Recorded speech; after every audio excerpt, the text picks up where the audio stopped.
had een vriendgevoel laatst toen ik iets las. En om je eventjes een indruk te geven van hoe ik me voelde.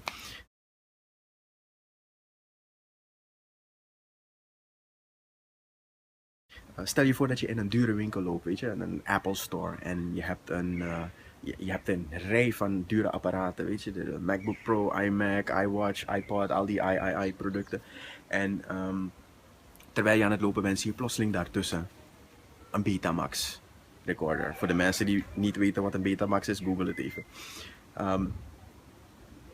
Maar je kijkt naar dat ding en je vraagt je af van, anno 2015, worden zulke dingen nog steeds gemaakt?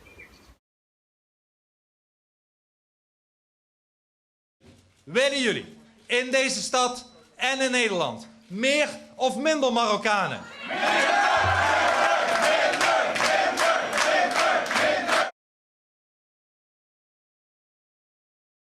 I have a dream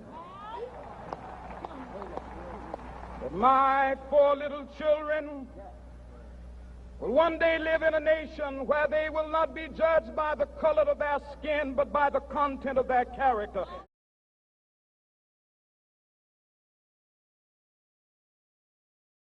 Als Holi in de zomer gevierd wordt door die mensen op hun manier zoals zij het nu vieren, dan is dat een verkrachting van de Hindoestaanse cultuur.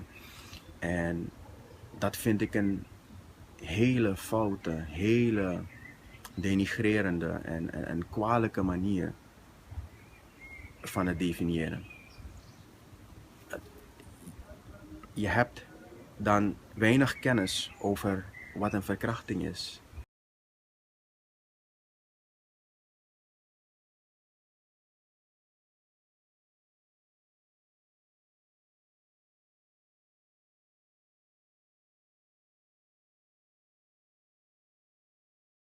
Cultuur kan je niet verkrachten, mensen worden wel verkracht.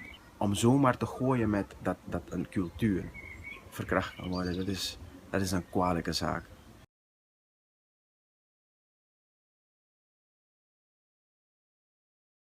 Cultural appropriation is basically when you take something from a culture that you don't belong to and use it outside of that cultural context, usually without understanding its cultural significance and oftentimes changing its original meaning. For an example, the swastika, which we are all familiar with as a symbol used by the Nazis during the Holocaust. Originally, the swastika was used as a sacred symbol in Hinduism and Buddhism to represent prosperity, good luck, and liberation. However, it started being associated with rather opposite concepts in the 1920s when it was appropriated and bastardized by the Nazi Party. This is the perfect example of an outside group taking something of religious and cultural significance and changing its original meaning so that it's no longer accessible to the group that it was taken from. Alles is altijd veranderlijk.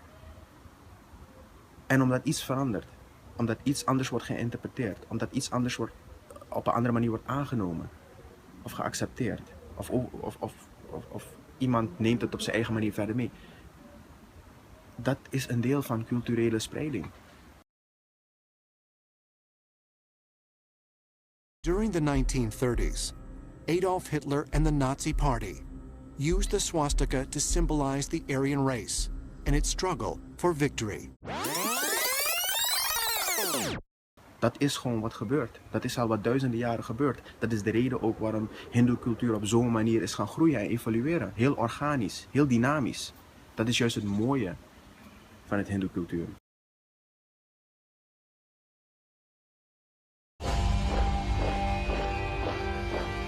En de taal, de woorden, houseparty, dat komt van die mentaliteit van Louis Farrakhan en de Black Panthers, die racistische groepen vandaar in Amerika. You have to read the history of slavery to understand this. There were 2 kinds of Negroes. There was that old house Negro and the field Negro. And the house Negro always looked out for his master. When the field Negroes got too much out of line, he held them back in check. The house Negro could afford to do that because he lived better than the field Negro.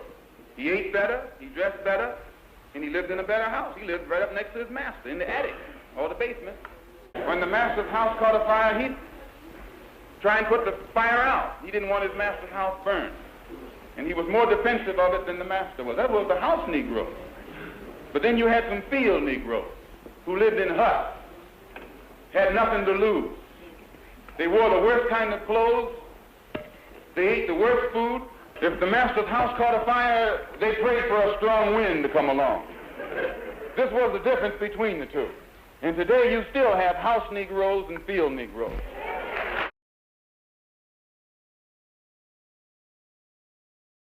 Of one of the most influential and dynamic leaders of the civil rights era, Malcolm X. Malcolm X's autobiography seemed to offer something different.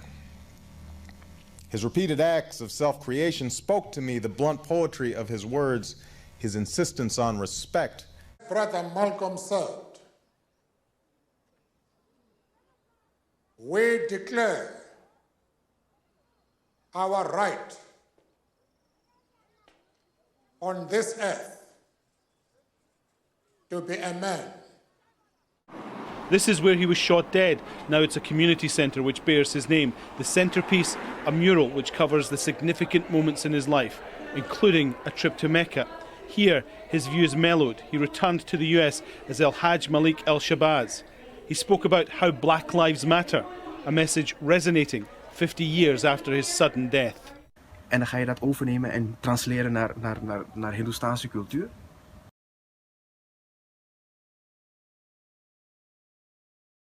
De agent die vorig jaar op een Haagstation de 17-jarige Rishi doodschoot, is vrijgesproken van moord en doodslag. Dat heeft de rechter maandag bepaald.